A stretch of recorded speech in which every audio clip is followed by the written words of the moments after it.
తెలంగాణ రాష్ట్ర ప్రభుత్వం రాష్ట్ర గ్రామీణ అభివృద్ధి సంస్థ ఆధ్వర్యంలో 17 ఫిబ్రవరి 2026 నుండి 21 ఫిబ్రవరి 2026 వరకు నిర్వహించిన నూతన సర్పంచుల శిక్షణ తరగతులను శంషాబాద్ మండలం ముచ్చిమంతల్ స్వర్ణ భారత్ ట్రస్ట్ లో విజయవంతంగా పూర్తి చేసుకున్న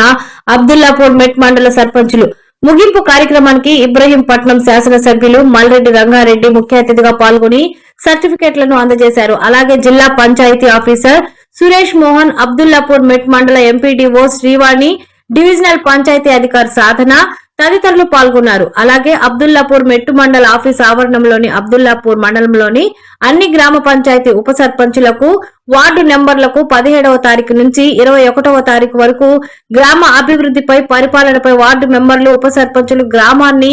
ఎలా అభివృద్ధి చేయాలో, నిధులను ఎలా తెచ్చుకోవాలో దానిపై మండల స్పెషల్ ఆఫీసర్ వార్డు మెంబర్లకు ఉప సర్పంచులకు 5 రోజులు ట్రైనింగ్ ఇవ్వడం జరిగింది.